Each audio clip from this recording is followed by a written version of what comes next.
This is BleedTV, the only podcast today's best shows and movies. I'm Zach. I'm Jake. And I'm Cash. And tonight we have The Walking Dead. This is Season 8, Episode 9, Honor. Guys, first of all, before we get into the show, it's good to be back. Good to be talking on the pod again. Kind of missed it. Hey, I wish we had a better episode to start back with to really rave and rant about. What about y'all? I would have just taken a better episode. I mean, I wish I had a lot better to say about it. It was nice to have a longer episode again. It had been a while since we had one of those. Yeah, but you talk about commercials, bro. Yes. Good Lord.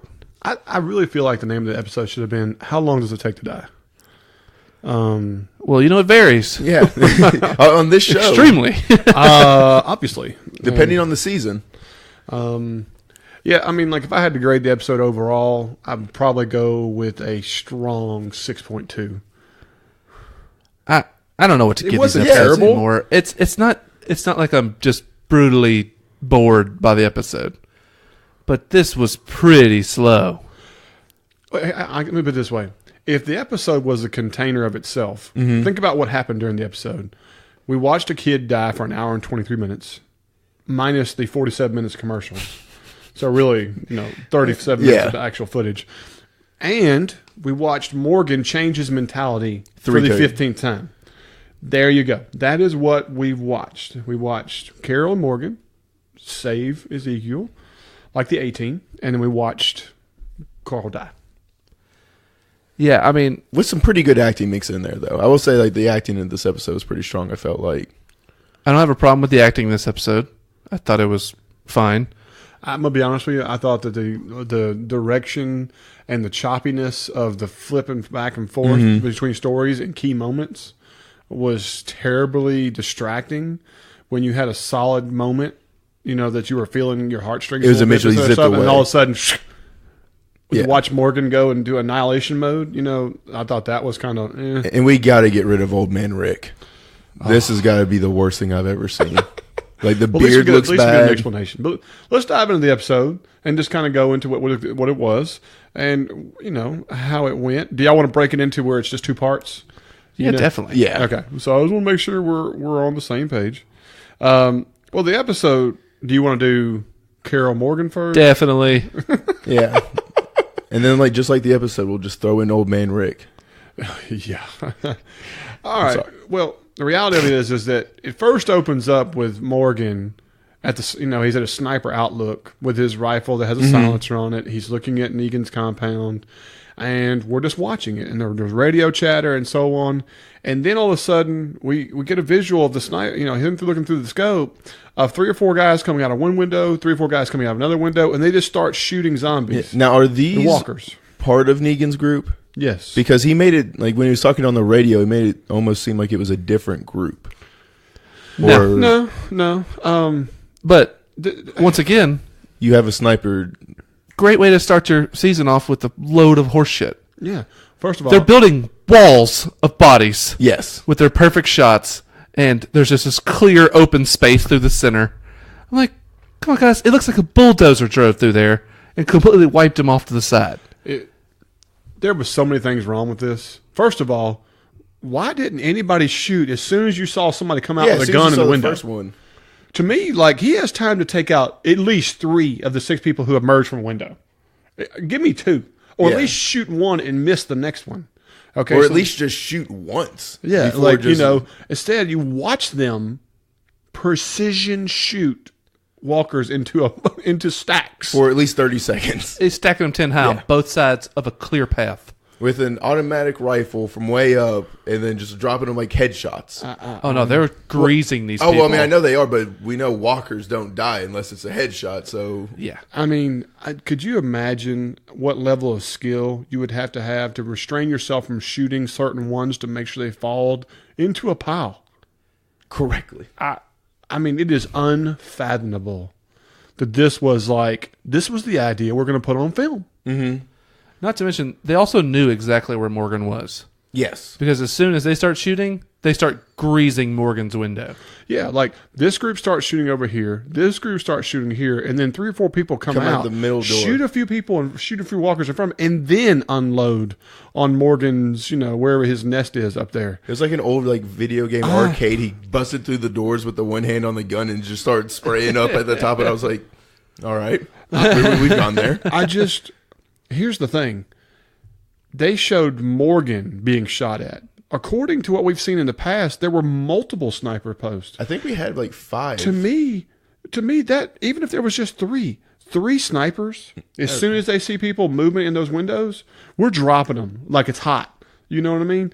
So half the people who come out that are doing the shooting to the walkers and even approach Morgan, half of them should be shot at. Half of those shots should have killed somebody. There was just so many things here. Not even a single round from Rick's crew was shot downrange towards any of these bad guys. And we knew one of the other sniper positions was the guy that fell off that tower and was hanging upside down. Mm-hmm. They didn't even give us a glimpse of him falling or how that happened. Yeah, you can imagine he was shot at, him trying to get down. He trips, breaks his leg, and then he gets eaten. Whatever you want to call it. Whatever happens. But I'm just saying, they should have shown a couple of Negan's group getting blasted. Yeah. You know what I mean? Even though Morgan says run. You know what I mean? Then how are all these people... we know they have multiple sniper rounds. We know they do. So, I don't know. I'm kind of surprised. I was completely overshadowed, though, by the stacking the bodies in a row. Yeah, just like you were calling such BS before we even got to that point. But it just sucks. It's like that's how it started my episode. I'm already low on this show as it is. Yes. And it's like, you immediately hit me with the bullshit meter. And I'm like, oh... I hate to say that Nicotero has turned into what kind of cool effect can I make? And let's not worry about how we get from the next part to the next part. That's all out the window. And it used to be kind of okay because the effect was so cool. But now this one was this is just completely asinine. He still makes awesome walkers. He's fantastic at it. Yes, and we will talk about special effects, them. Great. Directing, not so great. But I'm just wondering, they made such a huge deal about... They came up with some plan where they were going to be able to evacuate the building. Mm-hmm. You know what I mean? Get everyone out of Negan's group into safety.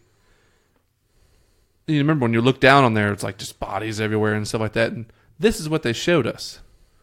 That's how it happened. You know what I mean? Like, we saw 3 people come out of the building and shoot, running down that path and stuff. I'm like, this is what Eugene was talking about. This was his plan. This was going to take all this ammo and all this stuff. For someone talking about physics and everything, this was the best thing that he could come up with. This was like a brute. Like, we just shoot our way out, Well, I mean, what would be the difference if you don't all just run out in the middle and just... Yeah. Everybody back to back and just grease out to the sides. No way about crossfire or anything. Yeah, and when you run out of ammo, step back, let the next person step up and just start shooting. I mean, whatever. I don't want to dwell so much on this garbage. It was 100% BS to start out the episode.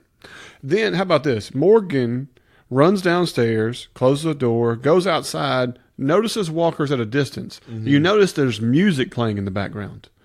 Okay, like that's supposed to be attracting them to somewhere else. Did y'all catch that a little bit? I didn't even notice. Yeah, they were playing music in the background. So, like, that wasn't even in the image of the plan in anywhere, in any facet. All you saw was guys come out shooting and everything else. So anyway, he goes down there and they're walking. So he starts tapping the fence. Now, I'm telling you, he walked a good 30 paces. Oh, he walked a long way. To get to this building. And then decides this might be a good idea to bring these walkers who are moving slower than our shit, towards him. So he's tapping it and goes back the other way. And just the exact time. Nick of time right there. 5 or 6 walkers that are literally walking. I mean, not like they're coming at him fast or anything. There's any urgency or anything like that. That 5 heavily armed guys come out. Completely overwhelmed. And completely subdued that they have to handle that while he's chuckling as he leaves. I mean, they already had their guns up and out as they were running outside. I don't understand how we consistently flub a situation like this. I just don't get it. Well, no, it's just... They live on coincidences. Yes. This whole show lives on it. Is this supposed to be master planning? Or, I mean, really? I mean, is that the instinct you have is to draw walkers away just so you have an exit plan? No, I liked what Morgan was doing. Bringing him out there But I don't like the fact that the doors open right as they get there. Yeah. Like, let them already be coming, and when they open the doors, then they turn and look at you. Yeah. You know just what I'm have saying? them chasing Morgan and everything and make them make a decision. Do we save him and kill the walkers, or just try to shoot at him or let them deal with him? Even to say, try to shoot at Morgan, and you see walkers just getting blown apart as they're trying to get him. You know, that would have been cool. I mean, I understand that the idea is good, but the execution was so far gone for me. For him to go that far into the building, then start tapping him, and then watch him come so slowly, it deflated the whole situation. The coincidences of it ruin it. Yeah, 100%. Yeah, and we could have just made him run, and it would have looked so much better. Because I was like, oh, Morgan's about to just go karate on 5 different walkers. Yeah, I so struggle. So struggle. All right. So then the next scene is him watching people going to the kingdom. He sees the guy in the trucks and stuff going down the road, and then he just comes out of the woods and starts jogging down the road towards them. Mm-hmm. Right. To symbolize that's why he went there and the whole 9 yards. I get that they're filling the gap of why he went where he was. Because at the end of last season, he was outside the gates with Carol after King E got all those people free. Yeah. So we're back at the kingdom. King E is talking to the leader. I can't even remember this guy's his name to save my life. No idea. You know, but I really Softy. enjoyed like their interactions with each other, because he was like, "Man, we had such a good thing going. You understood it. I didn't ever have to worry. You know, just easy. We lived with our situation." Yeah, and now you're a dead man. Yeah, you know what I mean. And I 100% going to get it. The guy was 100% consistent of looking the part of not a real bloodthirsty killer. He's not Simon. You know, he this is what you needed out of the character. This is your grade A level C henchman straight out of henchman school. And he's just like, oh, shucks. I follow orders, but only because I don't want to die myself. Exactly. You know? No, but that's the thing. That was, I think, the best line of the entire episode. Was Ezekiel coming at him like this whole time, you know, I thought you'd been protecting me, but really I've been protecting you. You know what I mean? Because the fact that Ezekiel is playing along is keeping this guy from having to deal with Negan. You know what I'm saying? Mm-hmm. So I thought that was the most telling and best line of the whole episode. Oh, yeah. I agree. And so Morgan and Carol are, of course, Carol's out there talking to this young boy, what's his name, Henry? Henry. And there's a scene where there's this enormous line of food cans. Okay, he's hung to strings and a walker has tripped on it. 100% prosthetic, 100% motorized walker, was not an actor, you know, and they come over and they kill it, and Carol has her scene talking to him and what they need to do, and the boy's like, I'm ready. I've been taught. I can do this, da-da-da. And then she agrees. No, she doesn't. Yeah, she. No. I mean, like, she agrees he's been taught, but doesn't agree to him coming with. Let me rephrase that. But he's not ready. You know, he's too young. You need to go do this. Yeah, she's like, hell no, it ain't happening. You're staying. I'm talking about when he agreed. You know, she agreed that he was being trained, but he's not ready. Let me rephrase that. So she leaves, gets with, you know, Morgan, and they decide they're going to break into the compound, okay, or kingdom, whatever you call it. And now there's a little swipe scene where you see Henry run in there as fast as he can. Morgan right? sees him running. Morgan sees him in there, and then it turns into, you know, Morganator, you know, T100. We can take them out one by one. One by one. Okay, this is where they get so wishy-washy. Mm-hmm. Okay, we already talked about Morgan's character and how much his, you know, whatever, his philosophy on killing has now flip-flopped and wavered. At least 4 times. Yeah. But it also has for Carol in this episode. Okay? Carol, remember, went cold-blooded I think it was like killer. Episode 7 and 8 is when she went cold-blooded killer. Just again. Super killer. Yeah. You know what I mean? And then she got to be such a killer that she got like sick of herself and tried to run away. Mm-hmm. And then was like living like a hermit by herself. And they drug her back in. Oh, one of the best episodes when she mows them all down in the truck and she's telling them, just go away, Yeah. you know? And her sleeve is smoking because she took them all out. Yeah. But I'm just saying, but then she comes back in the fold and is like, all right, you get what you pay for. I come to kill. Yeah. You know what I mean? And she's a cold-blooded killer again. Meets up with Morgan, and she's the one saying, we don't have to go through him. Well, I think that was more strategy-wise, though, than not I understand wanting to that, kill. but later on, it comes more to the forefront. She's Yes, like, it does.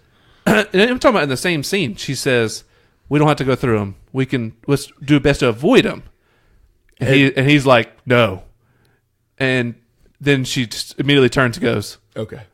all right, we go through them. You know what I mean? It's like we take them out one by one. I'm like, Check. well, damn, that was easy. Yeah. Morgan was like, I'm driving. She was like, well, I guess I'm getting in the back. Like, There's no twisting Carol's arm to kill. Yeah. You know what I mean? So she's ready. Like you say, they go full-blown, just whatever you want to call it, dynamic duo in here. Oh, yeah. I mean, what was it, like the Power Rings assemblers? Or it was like the oh, one. God, That's what they became. Don't, man. When our powers combine. Well, so the first scene where they have get into action is you have these guys with fire extinguishers, multiple fire extinguishers, and they're just sputtering. Psst, psst, psst. Okay. They're not putting it No. out. They are killing as much time as possible to stand in one place going, psh, psh, psh, psh. I rewind this 3 times. I was like, are you kidding me, man? And then a couple guys bring a couple more fire extinguishers. And they bring 2 more out there, and they're still, the fire has gone nowhere. Why are they putting the fire out? I have no idea. They're leaving. What's the Yeah. point? They're gone from the kingdom. They have come back to the kingdom. To put out the fires. And they're putting the fires out. I don't. I'm telling you. So, Hey, those meat pies. They don't cool themselves so off. of course, Morgan goes out there and stabs one through the chest, and I still have a hard time. This wouldn't stick. Yeah, there's no way that's being able to going through. penetrate the body so easily, effectively. Skulls. I'll take a chest wound. I'm like, okay, there's some weight behind that. But your skull Well, is he puts people down. a jelly neck. And Yeah. he just stands over him and does a 6-inch plunge, and he barely is moving his rotator cuff when he's doing it. I'm like, you would have to thrust with all your body and might to be able to get it through the skull, unless you just went through the orbital socket. And I was just like, you've got to be kidding me, because it's not like it's a pencil sharp, razor sharp, wood stick. It is a blunt edge armor, object. Essentially like a walking stick at this point for some of it. I mean, I was just like, I'm sorry. That is just not that deadly of a weapon, my friend. You would be better off beating him with a stick on the skull. It would hurt like hell to get poked in the chest by that thing. But it is not going through your sternum. No, not even close. No. I mean, you have to fall on that thing. Like a dead fall. Like From Mortal 20 feet. Kombat, like kicked Yeah. off the fucking stadium and then falling onto the bed Exactly. of spikes. Fatality. Yeah. Or the edge Yeah. falling in there. Watch your step. Yeah. We would just have a lot of momentum, body weight, whatever. So all this, again, He was trained by Steven Seagal. was this in Russia or in Insects and all. I just that's what bothers me is that when you see this, and then nothing against Carol and Miss McBride, but the 2 scenes where she supposedly hits him with the butt of the gun. I mean, that is a big rifle she's carrying, and she swings that like she's picking up, a suitcase. Slow, meandering. It would have grazed off this big fella, and him giggle, from getting hit from it. Again, I know I'm being detailed, but I watched this 3 times because I just really want to see how they were going. And you can see on camera she completely whiffs him, and of course that's what's happening. Yeah. Well, I hope so. I mean, but it's like not even close. You know what I mean? Melissa?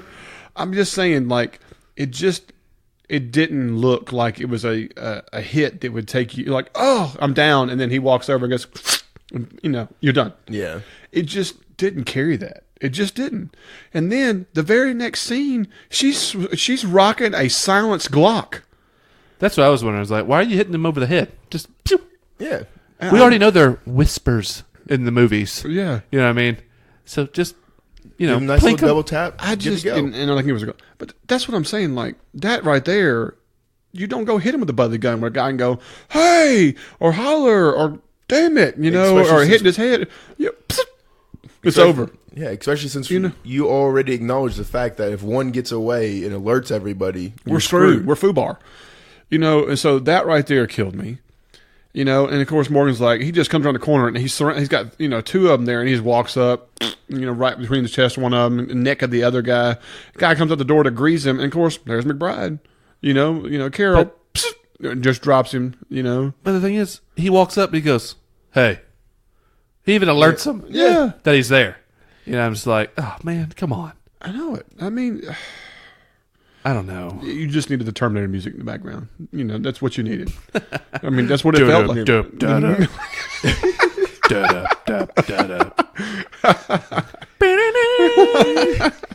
I mean, it's just what it felt like. I mean, he's walking around like he's invincible.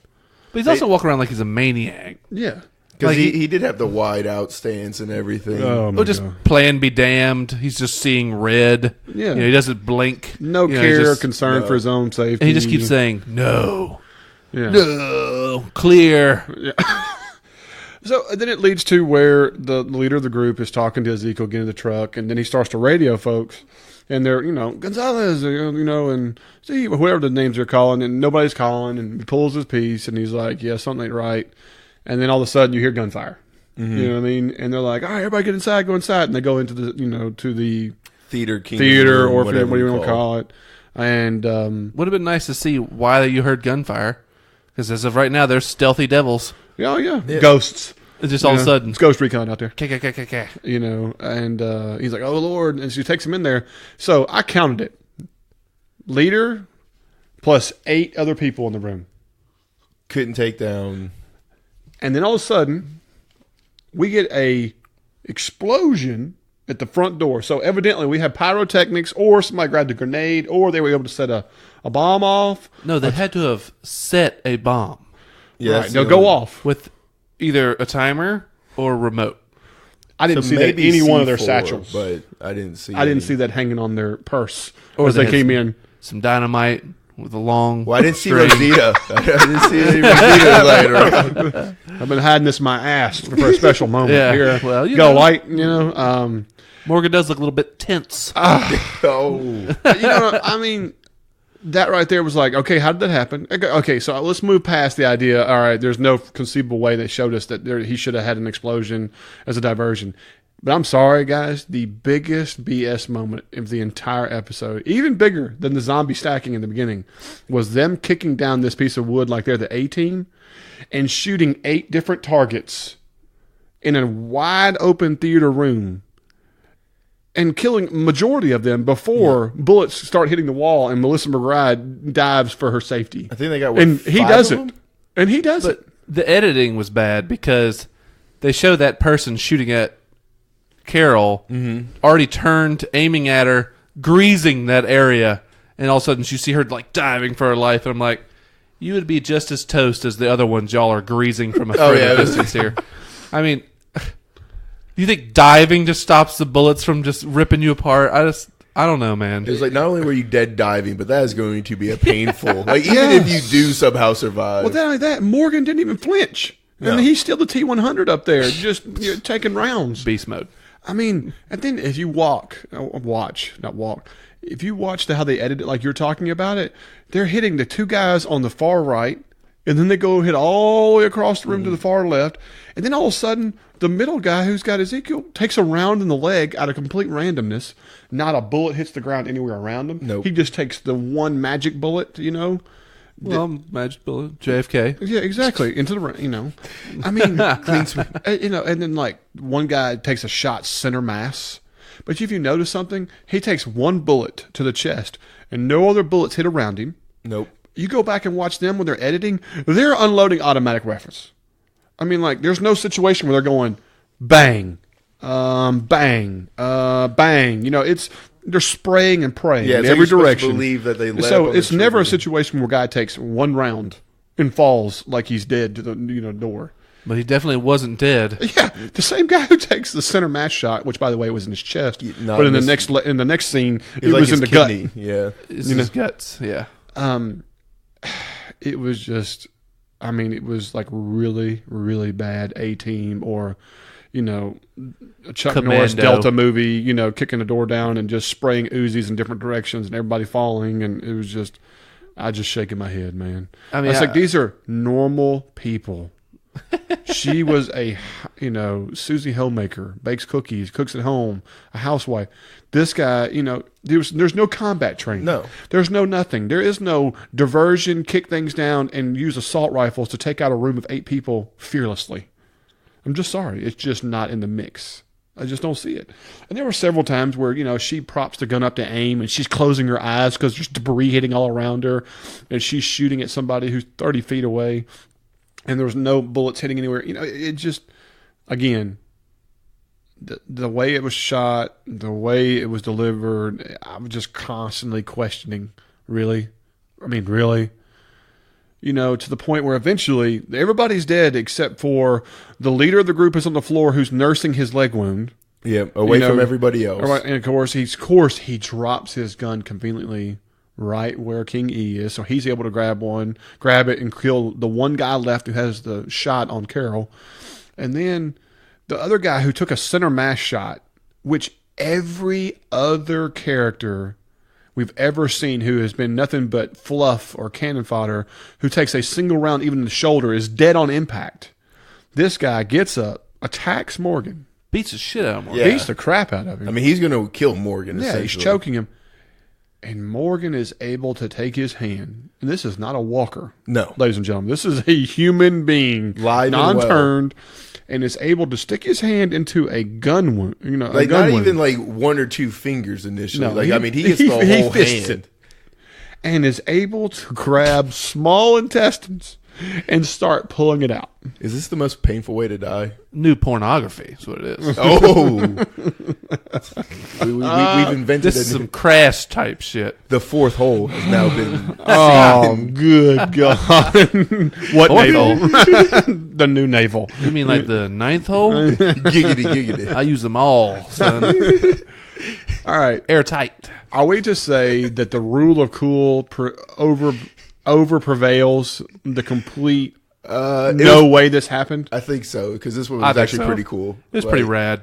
Pull because if we went into the detail oriented, if they were shooting 223 rounds, he would have something a little bit larger than 22 round, and nowhere near that to be the possibility of even getting 2 fingers into this hole. No, or much less anything else. Now, if it was an exit wound, I could see something differently. So rule of cool rules on this one is that yes, we've never seen a person on The Walking Dead being killed because their entrails were pulled out from a gun wound. I mean, this is some machete type shit. Especially didn't go down the side of the building with him. Yeah, it'd be nice. Just bungee his way down the stage. Right. So to me, this was one of the first cool, I really enjoyed part of the episode for me. Is that, we finally got something new, original, because I kind of felt like we kind of hit that stale mark of being something new. How about the henchman seeing him do it and be like, running off, you guys are crazy! Yeah. Way to deflate the episode, right? The scene right there. He's just limping along, you guys are crazy! Well, the other thing is, too, is that he's crazy and he runs out, and Morgan, who evidently didn't miss any targets when he came in like A-Team style, shoots the wall 3 or 4 times beside him. When he's still in perfect view. So, I mean... After we've already hit the middle guy who had no chance of even being hit with a bullet outside of Wanted. And bam. Yeah, I mean, where was the curved bullet to go around the hallway and get him? You know what I mean? So then it turns into Morgan T-1000 searching for my victim hiding, Again, we need the music again. We need him walking around. We needed like the red sensor glasses, like look at heat vision. Exactly. We needed the scene where it's all red and the little circles searching different areas, and calculating. Target acquired. Yeah, heartbeat detected, almost like the Predator's eye. You know what I mean? Want some candy? Classic. Yeah. So in classic form, the guy's sitting there, and Morgan just takes down whatever he's sitting next to make him completely fall out of it. Like cardboard box, as far as I'm concerned. I mean, I was like, it's a homeless beggar. He just pulled out of it. We were sleeping slumber. He'll never see me behind this 12-pack of cans. Fairness, henchman does look like a homeless person. Yeah, so true. I mean, he's like, true. Maybe homeless people are still around. So again, when the guy gets there, he's pleading for his life. Kill him, he won't do anything back. And again, I'm still expecting target acquired. Execute. Sarah Connor. the red dot laser comes out of nowhere from its staff, you know. And, so for Bill Paxton to jump out and your dog beat, pal. So he's pausing, and he's about to do this, and of course Carol's like, "It's not worth it. Don't do it." And he just picks him up. Here we go. This is what I'm talking about. Yep. This is Carol, Yeah, wavering again. Yeah. yeah. She was perfectly fine busting into the room and mowing down every individual in there with automatic fire. So I'm saying, Well, this guy's standing here because he doesn't have a gun in his hand, and because the whole 9 yards. Well, let's just hold off. And- she says, "You told me, Morgan, we don't have to be this way anymore," and stuff. I'm like, Carol, you've been murdering since they wook you out of your house. Yeah. You're number 2 in the kill count, only behind Rick. Okay, let's be honest. Well, no, she killed might more be than number Rick. 1. Yeah. You think so? Well, she blew up Terminix or whatever. She killed a whole caravan of people Yeah, by that's true. herself, All right, and then took 9 bullets. It's Talk about the Terminator. yes, The Carolinator is. Just wait for her to cut the skin off her arm and reveal her exoskeleton. That's her endoskeleton. Don't get Endoskeleton, my bad. Season 9 just starts off with her in the pose and everything, fire coming out from her behind her. The ball. She comes in the sphere of lightning striking a semi-truck. Oh, there it goes. And, But it's like, no, you're also trying to talk down a guy who literally ripped out someone's guts.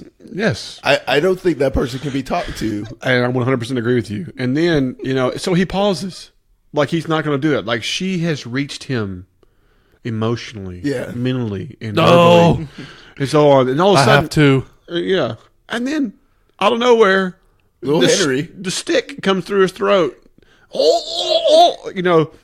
And I'm sitting and I'm looking at the end of the stick, and again, blunt object. Well, not only blunt, like come out through level. Correct. And his 4-foot sawed off self didn't get no stick level through his neck. Yeah, he did, bro. This is like little baby Ninja Gaiden. Oh, He jumped up and Are we to believe that this 10-year-old, let's give him a 10-year-old. benefit of the doubt. Okay, Benefit of double the doubt, digits. 10 years old, like that, has the thrusting ability to stick the stick through somebody's complete neck. I'll give the neck over the sternum. All day. I mean, that's Yeah, some 'cause you hit soft meat at yeah. least. Soft tissue on the side there. If Yeah. it had gone right through his Adam's apple, I'd have called it total BS. But luckily, it was to the side It was a to little the bit. side, But but still, more plausible than putting the body, through the body or through the skull. Completely. Yeah, a lot of it's garbage. I would have given the old Gaddafi. You know what I'm saying? I think I go for the old spit roast. Just like, Yeah. Don't mind me. We're just going to twist you over the fire. The old rotisserie. You ever heard of it? let's get medium rare. Yeah. So afterwards, they have the conversation with the boy, which I didn't understand why that was even necessary to put that on film. No, I really don't. You know what I mean? If anything, you say this is what the world has brought us to, that a kid is wanting to do this. You know what I mean? Them having the birds and the bees conversation with this guy regarding killing people just made no sense to me. it was like You don't want to shove your shaft through somebody's neck like that. We don't create new holes. So we use the existing ones. Ever heard of Me Too? You got to have consent to shove your shaft. So, to me, that was a really weird way to end that. It was just not necessary. That's so wrong. Dude. You don't want to impale an unsuspecting victim. Quotations. Or a future partner. Can't just shove things through and down throats. That would make him quite uncomfortable. Do you understand? The words coming out of my mouth. All right, I'm moving off from these two. Okay, Henry has had his moment in the light. Okay, now we're going to talk about Rick, Michonne, everybody in the tunnel, Just dead Carl. the tube, Just and call dead it. Carl. Or the dying Carl, or Slowly- the extended death of Carl. Slowly graying Carl. All right. First of all, do we think that Chandler Riggs did a good job of delivering his final moments of an hour and 23 minutes? No, but I mean, if this is, I thought it started off really well, But at the very end, I got so just cheesed balled out with the dream stuff that I kind of like, I don't think it was his fault, the dream sequence, but actually at the end when he's talking like about the dream and stuff, I'm like, ugh, it's giving me the douche chills, like all over the place. And I wasn't feeling that as much. I liked the beginning part of it. I did too. when he's first going, sweaty and pale and paler and paler. Yeah. I thought that was all pretty well done. It's just when they get to this, like him talking about the dream and stuff. I was just like, all right, come on, man. The other thing is too is that they put too many instances of the dream in there. That's the other thing. Like the very beginning of the episode starts, with like watching him get bit again. To say, hey, you dumbasses who didn't catch it the first time, here it is, him getting bitten. Okay, and did you ever go back and watch it? I did, and because that looked like a completely different scene. It was much more detailed this time. On this, because like when I saw that, I was like, "There's no way this was the same scene." Because like we talked about him saying, I was surprised more people weren't talking about it and were actually caught off guard. Gimple in Talking Dead when he's like, "I'm just shocked nobody's figured to solve this and and this is completely baffling." Yeah, I went back and watched it. They didn't show it. They didn't show it. You know what I mean? And he's like, he clearly shows it the way, and what a great job acting about it. I was like, bullshit, man! You didn't say none of that. And so then this scene shows him going, if I'm not mistaken, if you watch the original scene, Carl has blood like all over him, from his titties down, from stabbing the one over the top of the him. one he's shooting him, and he's sitting in a deer carcass. But the fact is, that's what I'm saying. He's like has blood all over him. That's why you can't see he has a wound because blood is just everywhere. I swear that's what it looked like. It was. I'm not mistaken, right? No, you're not mistaken. You're not at all. And but in this, he's clean. Yeah, he's got the white shirt and it you just see the has clear mark. The blood stain where his bite is and stuff. I'm like, a little bit off here. Yeah, it didn't sink. Okay, yes, you're giving us a new version of it. I really didn't understand the reason why. I guess that was just to confirm other people who are like, oh, it might have been a whisper or something else, bite, or he had dentures, he won't die. I'm like, good God. Anyway, I mean, this was just them forgetting dentures. That. Yeah, that was a theory out there that not a bad idea. You know what I mean? I don't really see how walkers would be able to keep the dentures in, but whatever. Same reason they're able to walk around as skeletons, dental glue, obviously, without muscles. All right, so then of course you get another glimpse. All right, so we have established now, I know at the end of it, you kind of get the idea that, yes, this is a dream sequence that Carl has come up with, so they've given us a visual of it. It does not explain why Rick has the oldest, and I swear it looks like a bleached beaver ass stuck to his chin. It is just the most rigid, styrofoam-looking beard I've ever seen in my life. I mean, literally, if you see him talking, it moves with it. I mean, like it's an immovable, structure within its own face. And then, why does he have a cane? I know the cane is there purely for the comic book purists. Everybody who knows that, 100%, and I get that. We talked about it in our preview cast of this entire season of the future and the possibilities and what it means, da-da-da-da. But the reality of it is that they're based on this explanation of why we're getting this visual. Mm-hmm. There is no reason for that cane to be in there. No, like he doesn't even have a limp or If this anything. is supposed to be his ideal picturesque future, then why does he look like former military with a white fuzz glued to his face and a cane? It does. It looks like a bird's nest, but so tightly cropped. Yeah, I mean, and fit. Michonne wouldn't put up with that shit. I know it, man. It looks like a styrofoam ball was glued to his face and he's shaking. Sorting that off in the middle of the night. Yeah, it's like, keep this shit up, Rick. I mean, it just doesn't make. And here's the other thing, and I'll talk about it. Let's get the dream sequence over with. Okay, the bottom line is of course we're talking to Jerry, we're talking this. You're on masonry duty. That's get all that. New houses. Judith is much older. We're going to say she's in the 6 to 7 year old range. Okay, it's like 3 days away, right? All right, and so on. But Father Time Rick is what we're getting a visual of. Pure white, crisp beard, pure white with slightly gray fox hair highlights, correct? Pretty gray. Pretty darn gray, right? The whole 9 yards. 7 years. Then he we get turns the into visual of who? Negan? Timeless. Yeah. Never aged. Like his Looks facial basically- hair No, got he's white. got gray. He's got a small bit of gray. He ages way better than Rick. Oh, my God. Problem is, Rick has this ridiculous beard, this ridiculously gray hair, in what we're going to call this 3-4 years maximum. Max. As a poor soul who is already graying in his early 30s. Man, we It can takes time. Yeah, we can go Yeah, poor though. I'm like, sorry, dude. He must have been hit with the largest lightning bolt, or no doubt, or he drank an unnecessary amount of peroxide and has been bleaching his face and hair for years. He's Sammy Sosa. In it? I mean, Have y'all seen Sammy Sosa? I have it's not seen Sammy Sosa disturbing in a looking. while. He Do I is need to as look him up? white as this lampshade right here. No, I'm telling you, man, Whiter. it is scary looking. It is horrifying. he's darker. Almost as bad as Rick looks in this episode. Almost. Could be worse. I'm gonna have to look up a picture of It Sammy is. Sosa. Please but- look at the transition from original Sammy to new Sammy. Well, like original Sammy, like before steroids and cork bat. Well, we're Who talking cares? about skin color only here. Okay. We're talking Michael Jackson to worse than Michael Jackson at death.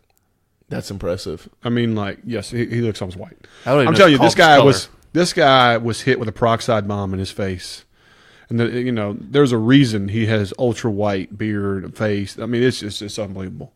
Yeah. So the whole dream concept, or this ideal future, it makes no sense for Rick to look the way he does unless he's been mutantized or genetically processed or He did hit by lightning or Didn't he run through that swamp thing? Yeah, I mean, With the chemicals. He washed his face. That's what it was. Yeah, he took that's a what it was. bath. I mean, it just does not match the concept of anything. It is purely lip service for your comic book readers, and it is a very, very poor rendition of what it should look like. was. I mean, it's no problem with him having a big beard, but make it look like he had the beard when he first entered Alexandria. It was gray and nasty and ruffly and da-da-da-da-da. You know what I mean? It was nasty. I mean, you could bring that back out and make it shape it up a little bit so it looks authentic. Not Father Time. no. I mean, Gandalf was jealous. I'm just telling you guys. I mean, he What was do you- missing the cane and the robe. What do you think about the fact that the dream showed Jerry, Rick, Michonne, Eugene, Eugene, and Negan. Judith, and Negan? Not Daryl, not Tara, Yeah, not Rosita. not Rosita, Not Father Maggie. Gabriel. Morgan was Morgan in it? No, no Carol. Carol. I mean, majority of your characters weren't in it. It was very surprising who they. But I'm picked. just saying, I think it was very purposeful. It was showing the main family nucleus. Jerry was the odd one, and then it showed the other half of the coin with, Eugene and Negan. And of course, Eugene, he's making his Eugene befuddled me. I had no idea why they. I mean the whole glass jar over an umbrella. the fact that they have Negan makes it okay to show Eugene. Jerry is way off the walls. Yeah, like he doesn't fit in the image. No. That was strictly to show that the kingdom still lives. But they Has to didn't be. show Maggie or anybody. or Ezekiel, Or Ezekiel. yeah. and they just had and Jerry came over for dessert. Yeah, he came over for some custard or something. I don't know what it was. Right. So, what do we think this, this futurary or his fantasy or whatever like that? What is it trying to tell us? I honestly have no idea. It has everything to do with the final scene. It has everything to do with the fact that Negan's there in the dream. Yes, This is to tell Rick, don't kill Negan. in the war, you can coexist. But I mean, Rick's been trying to. Well, actually, this is the first time Rick hasn't tried to coexist, really, because he just sees Negan as the complete. Well, he's made the decision to be a killer, and he won't stutter or make a mistake or take risk again, all that kind of stuff. If they go this route, how is it even remotely possible that 2 or 3, 4 or 5 people in this group would allow Negan to breathe? Especially considering this is the guy who kills Abraham, kills Glenn, There's and no no telling what else Rosita he does. or Maggie Lets him live. lets this happen. No. But does Rick? Or Tara. No, no way, Tara either. Or probably Morgan. Or Daryl. Because Daryl blames himself for Glenn. Maybe even Henry. Like, I don't even think the 10-year-old's going to let Negan live. I can't see it. In a way, I look at it like, hey, those people weren't in the dream because those people aren't going to be around for this. No, there's no way we I'm lose. telling you, I don't think that about Maggie. Maggie's the only one I think is the most reasonable human being in the group, right? But, I mean, still, then you bring in another kid, and that's always difficult. I'm just saying, whole nother settlement.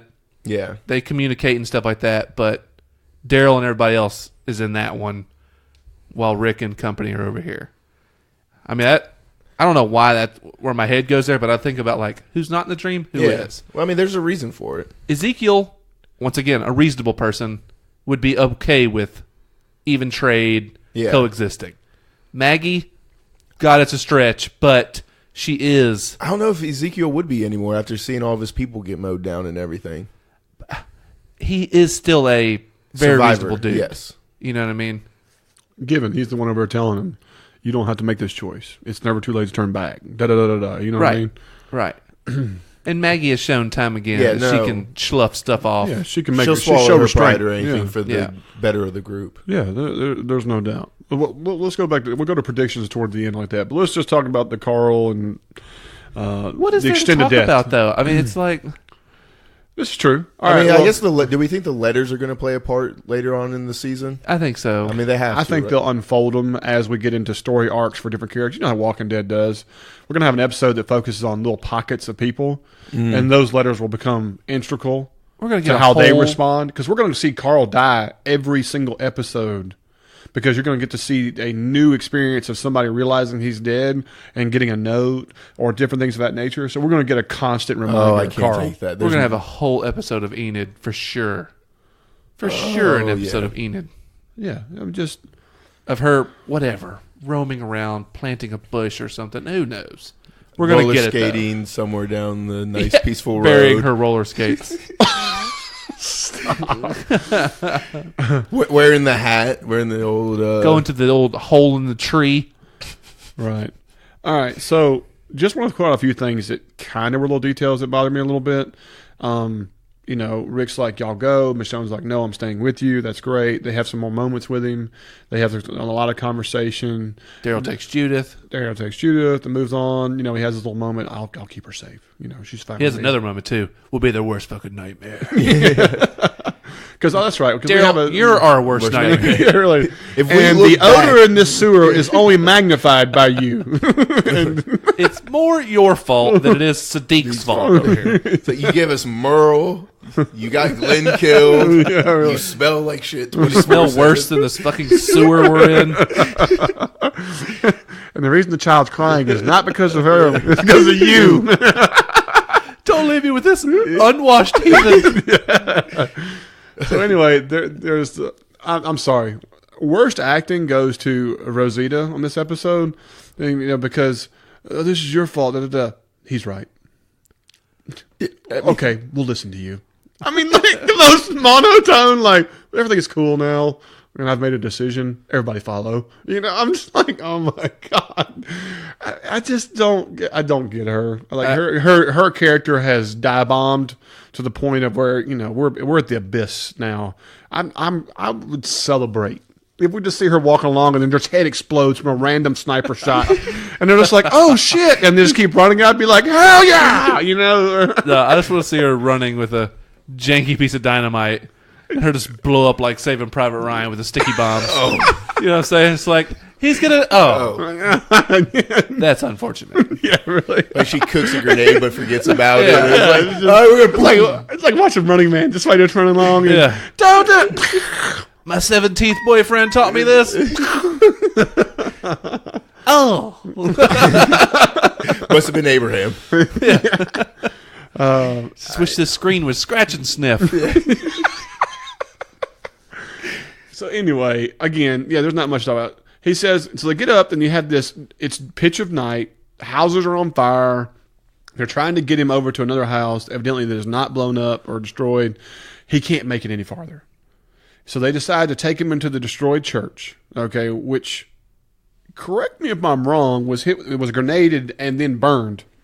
It was burning the last episode we saw. Well, they go inside this church. It's blown no out with longer a grenade. burning.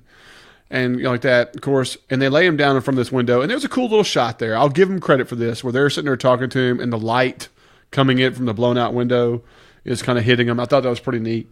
And they're talking to him, and we're doing the waterworks, and they're doing a good job showing the emotion. I give him credit for all that. He's not able to go any farther, so I feel like we're at moments from death. Yeah. He's starting to look like a boiled hot dog. Yeah, It is I mean, it's He's taking on those gray tones. His shirt is completely soaked. Michonne is hitting this little bitty napkin. I mean, just dabbing in random locations, and his shirt is beyond. He could wring it out and fill a bucket. This is the extent of Morgan's acting this episode. Dabbing Carl's death sweat. Yeah. I mean, But let me get the eye spot real quick. Like, oh. So we're in this church for what seems to be a good minute. Okay, to the point where Carl finally decides to unclick, and to where he can unsheath his silenced pistol. his super badass thigh sheath. Yes. Holster. I mean, this thing is like straight out of Resident Evil. It's amazing. I mean, it's so badass. Really, This whole deal. I be want to go to an apocalyptic world. Just Carl, for- will miss you. Dibs. Hey, Carl. Don't fuck with me, Michonne. Dibs. Rules of dibs. you've already What got a was big it, old mines? gun. It was like you just hear Daryl Who's my go, son's? mine. Claimed. Yeah, Claimed. that's what it was. Claimed. Added into the two. See, Rick's like, fuck. Claimed. He says, you got the python. She's got the sword. I want that badass silenced pistol. So I can stop using this gosh forsaken crossbow. Keep losing the damn arrows. So he's unsheathing. He doesn't actually take it out yet. But Rick's like, oh, no. And of course, he gives him the little speech, and he's like, I can take care of it while I still can. Okay, I'll give you all that. I do. Then Michonne and Rick go outside, and they're just kind of hanging out on the porch. Was this when they were digging the hole? Or No, they're standing on the porch. They're just sitting on the porch, and he's just sitting there. It is daylight, ladies and gentlemen. Yeah. It is crisp daylight, not morning dusk or He's anything been else. alive for hours. Yeah, after I can't make it to the house, let's get to the church. Completely out of nowhere, it's over. You see Rick is there a go, bullfrog somewhere? Yeah, the jolt. yeah. Michonne's just frozen, just. I mean, he took an effing long time to make the decision to pull the trigger. But to me, he's already a walker and getting up and coming at him by this time. Oh, with a gun in hand. You know what I mean? Oh, that'd have been awesome. That'd have been awesome. Oh, if he got like the they are red- like waiting for him to do it, and they don't. And he turn around, and he's coming out the door. Oh, Just gets the hatchet. yeah. Just chow. Full circle. Just throws it like frontier. Yeah, takes the other eye out. Yeah. It's like movie stuff. He goes flying. Don't hurt the holster. So I mean, that was like, oh, don't. And then it looks like they're digging these most shallow graves. Yeah, in I was about to America. say, like, I hate to be harsh Oh, on like gosh. a digging of a grave scene. Okay. but there was no power being like, Rick was putting a little something in it. Michonne's moving dirt around. yeah. Michonne's scratching her name in the dirt with the edge of the shovel. I'm just like, what are you Coming out doing? with the full load and everything. It makes me laugh to no end to see somebody digging a hole without their foot. Without using Yeah. your foot to dig. They're just like, ugh. This barren wasteland. It's like, are you going full bend over, all shoulders, and Yes. forearms? I'll just muscle this dirt out of here. You might as well get out there with your teeth. Not only that, when they're digging, it's super loose dirt. They're moving around. No. It's Nothing's not even clumps. compacted or That's filling the hole. Yeah. That's at least loose dirt. They're refilling the hole. True, you got me I'll on give that. them that one. oh, they were I thought they were emptying it. No, the No, first the one se- they're digging. Okay, yeah. But Second there's several one. scenes where you see him putting dirt back in. You're absolutely right. But that is horseshit digging when Michonne's over there. I almost felt like we were watching Into the Badlands where they digged a 6-foot Oh. hole with a flat shovel. I was like, Not only oh, that- hell no. I was But also, watching. in the middle of winter was when they were digging that In hole. the tundra. Snow still like I coming out don't on give a them. damn where it is. You ain't digging shit You with a ain't flat digging shovel. shit with the flat. No, what Michonne was doing with that shovel, molesting that tool. I was just like, this is absurd. Michonne puts some back into it. He'll be dead for days by the time you're done. You got your hole about a foot deep, and he's been over there rotting. Not once did we see him step on the back of that shovel. No. And stomp a hole in that thing. No, that dirt was already chewed up for them to make it look good. What are they doing right now? It's like, it was like the first grave they've ever dug or something. And I was like, we've done That makes this me a look few at him times. go like, y'all have never operated a fucking shovel before. Yeah. This So they can handle a machine gun and a katana. And not to mention, the person filming it, the people that are like, oh, that's a good scene. The They're boom like, guy? but then there's the guy who's the grip. Yeah. And he's like, the fuck are they doing with that shovel? He's like, I don't want to speak up. I don't want to get fired. But- But my God.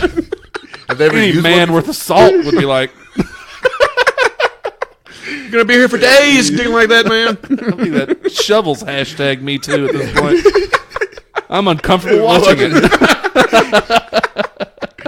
Right? The shovel gets a mustache, you know. It was like, can't put me on camera, guys. Like, Yeah, the shovel getting SAG pay. Is it a stunt shovel? Don't injure me. Jesus. No shovel was hurt during the filming of this. no. Obviously. Pay for Michonne to get a blister in her fingerless gloves. It's ridiculous. Can't even catch a blister digging for Carl's dead body over there. This is just absurd. Oh, God. Can't ruin those sniper fingers or anything. Yeah, you know, that's right. Oh, Can't damage Christ. those. Anyway, so the episode... Another tool she molested. I'm trying to close this shit out over here, man. Let's go. All right. So the episode wraps, and of course, that's when it goes back to the dream sequence and the big unveil that Negan's over there picking tomatoes, and that's the big, holy crap, hey, Judith, so on. Okay? Now, given this was a good little shock and awe scene of the episode, it definitely throws a wrench in a lot of things and, the whole 9 yards. But do we really believe that Negan is going to live and survive once this war is over, the season over, the whole 9 yards? During the episode, I thought about it a little bit. I was like, okay, I can see it. But after talking to y'all and everything about it tonight, no chance. Like, I mean, he's just got to die. Here's another thing to throw in the wrinkle.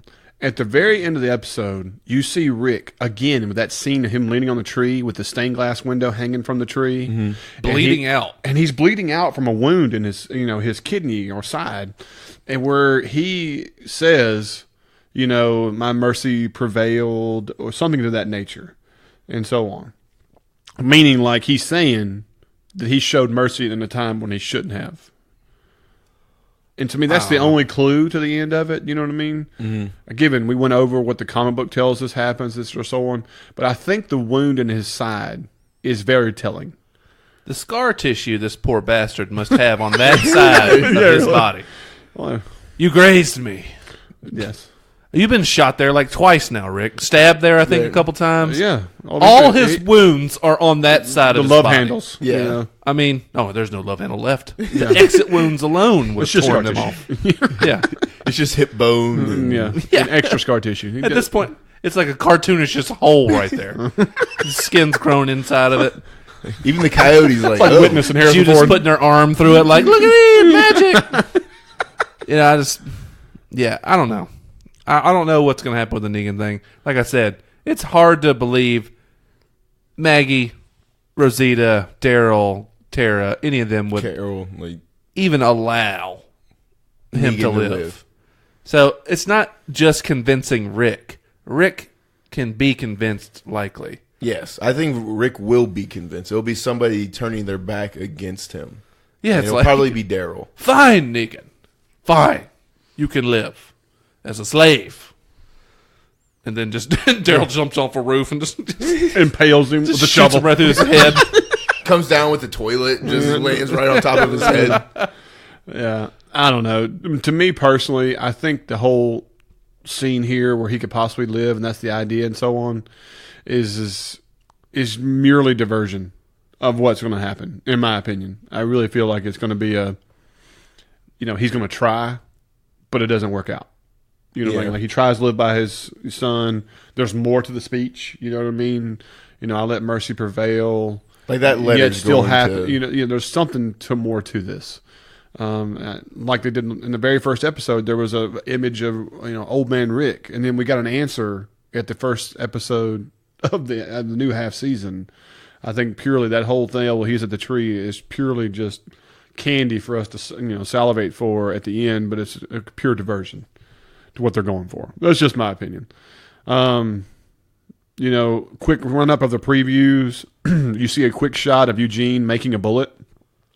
You see a quick shot of Negan holding a bat with guts all attached to it. I know what that means. You guys know what that means, but I'm not going to spoil it for anybody.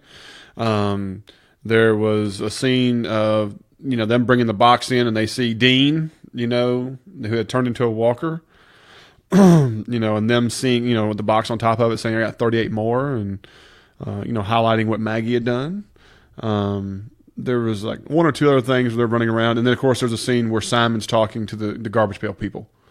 And you also hear Negan talking to Rick. Who's next? And he's like, "You are." Yeah. For Carl. Do we think like Negan shows any remorse for Carl? Oh, absolutely. I think so. Absolutely. I think when he says my son's dead, and it's your fault or whatever, or however it's done like that, he's going to be, he'll. I think there'll be a good dialogue. I'm excited to see what he says and does, because I think there's going to be some real emotion. I mean, like the last time those two talked, I thought we were getting somewhere, kid, you little shit, I thought all that stuff was great. I bet there's a letter to Negan. I wouldn't be surprised if that's there was. a great call. I bet there is. Yeah, like that. You see him just marking out letters and stuff like that, trying to get the right ones. And he puts the Enid letter on top, and you think that's what he's doing, but I wouldn't be surprised if there's what not you're a... thinking. Dude, I think that's on the money. Yeah. I think that's absolutely... And I think that'll be revealed towards the end as, like, there's a reason he, if he does live, and then shortly after, you'll see him pull out the letter for Negan. From Carl. From Carl. You know what I mean? As that is like the culmination that Carl's death had a purpose and that it rings true for the whole season. Totally see that being a cool way to wrap it. I still don't see him living because of the letter, but I like the tie-in for the possibility of it. Well, to me, I'm hoping he does live. I mean, I know a lot of people are done with Negan, but I think people are done with Negan as a bad guy. Yeah. I think Jeffrey Dean Morgan is a great actor, very charismatic, and I think if they do him the right way and if he's written properly moving forward, he could be a great person to be a part of the cast, especially if they get rid of some of the other cast, you know what I mean? I'm going to go ahead and say, we didn't talk about this, but this was the lowest rated season premiere, mid-season premiere of the entire show ever. I believe it. It was like a 3.6 rating or something like that. It's the lowest premiere episode Walking Dead's ever had. Yeah. And this may be a total just shot in the dark. I think Walking Dead has one more season. After this, it'll have another 2 8-run I mean, with all the allegations and stuff that like AMC's been going through and everything, like yeah, and then the viewers dropping, there's a real chance it's. What I'm saying is, take advantage of Jeffrey Dean Morgan while you can for one season, and then call it quits. Very possible. If they're already showing old man Rick dreams and shit, you know what I mean? Well, and you killed Carl, so like you kind of didn't want the show to continue on as long as it could. Right, and as far as I'm concerned, the comic book stuff is kind of Carl's story. At this point, I think it very much is. Like the where it goes from here is very much Carl-esque.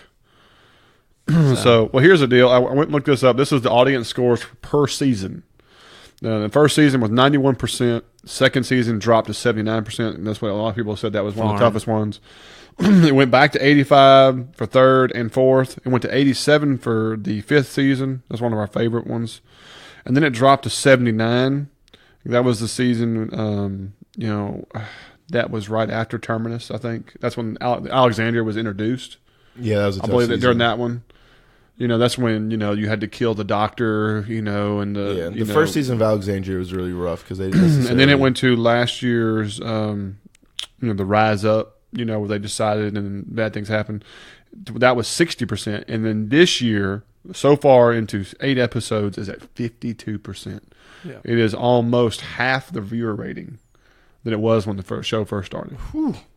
That is a significant drop. Is that the numbers of watching or That's that's Rotten Tomato scores? That's Rotten Tomato scores. No, I'm talking about Actual viewership. amount of viewers was a 3.6 share, which is like 8.2 million viewers, which is not even half of what it was before. Yeah. No. At its height, it was what 17 million when it broke records.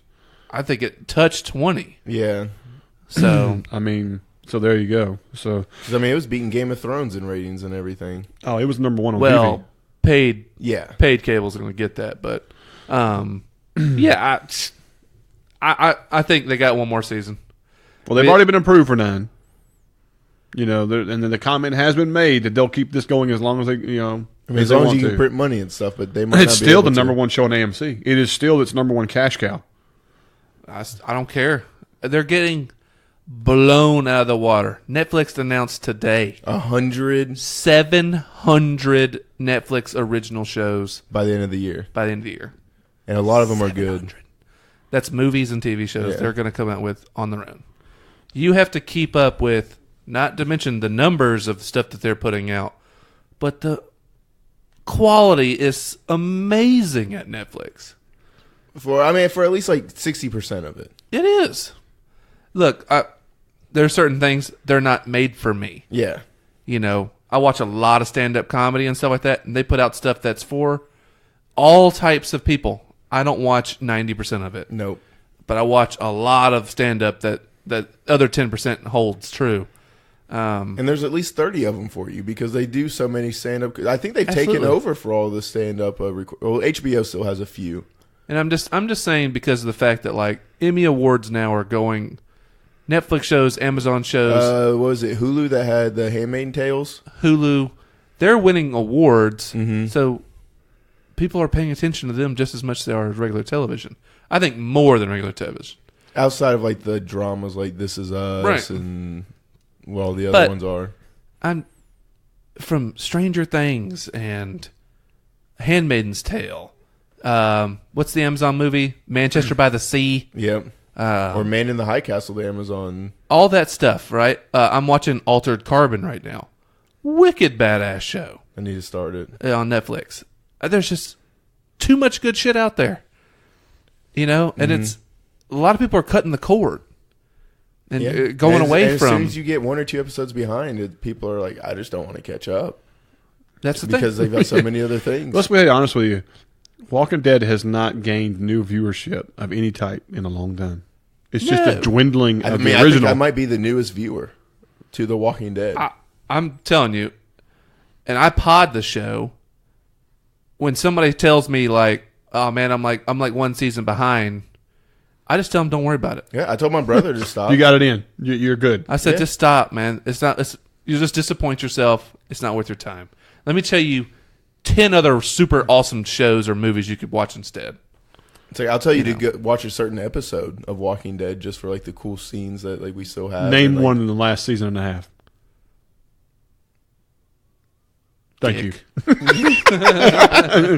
I'm just saying. I mean, realistically, you can't name one. Yeah. You know what I mean? Yeah, that you you're really like, can't. oh man, this is a great episode. Really gets you going. Da-da-da-da. No, you don't have it. I mean, there were some that I really enjoyed and stuff. But Now I can name multiple from like season 5 back Yeah. that were just like, wow, unbelievable, yay, you know, that kind of stuff. So anyway, but again, I put it on Facebook and some other places, and some of our diehard fans got on there, you know, D and Ed and all the guys, and they had mixed reviews. A lot of them told us that, you know, and was the it D episode that hit it right on the head? yeah, it was kind of like she enjoyed the episode for what it brought, but she also sees it, you know, for what it is. Mm-hmm. You know, it's a one-time episode. I mean, there's another example we were talking, you know, and I told people right is that I feel like this is an example of a wound that can't heal of the show, and it is the beginning of the end. When realistically, the beginning of the end was right after Glenn died for me. I think from that point, the episode after that Yeah. and on has been a very slow, sometimes rapidly digression of the show to the point where we are we're just hoping for oxygen, and and there's not much left. And it's just the way I feel about it. And this one right here, killing Carl off the show, which I purely feel is for ratings, to prove a point that we don't have to follow Kirkman. He's not the genius. I think it's 100% ego-driven, Scott Gimple, and I think it's one of the worst and most asinine decisions in a television show history for purely a ratings grab, and that it is going to be completely a backfire in the long run, and basically the ultimate nail in the coffin of this series. End point. And that's how I feel. I mean, I think how you feel is pretty correct. Because, I mean, like, and it sucks that they tried to do something like, hey, not everybody or anybody can be killed. Like, the shows we love, Wire, Game of Thrones and stuff, and they just botched it. Yeah, it just, to me, it's not like it was meaningful. No. Like when you watch somebody die on Game of Thrones, yes, it's shocking and all like that, but there's meaning behind it. It is a true meaning, a part of the show. It's a symbol to something else, not just a holy crap, he's gone, moving on. And the only meaning I can get behind it is what Jake said. The show's over in a year. Yeah, very possible. Very, very possible. Guys, we appreciate y'all conversing with us on social media. You can always talk to us, on BleedTV Podcast on Gmail. We're on Twitter. We're on Facebook. If you get a chance to like our YouTube, Facebook page. Spotify. Yeah, we're on YouTube. We're on Spotify now. A lot of things are moving up for us, and a lot of that we owe to you guys. We really appreciate it. Continue to converse. Tell people what's going on. Giving us those downloads, listens, and everything. Absolutely. It means a lot. Absolutely. But, guys, this was the first episode. We'll see you guys next week for the next episode. And until then, we're going to call it a night. This is BleedTV, and I'm Zach. I'm Jake. And I'm Cash. Good night.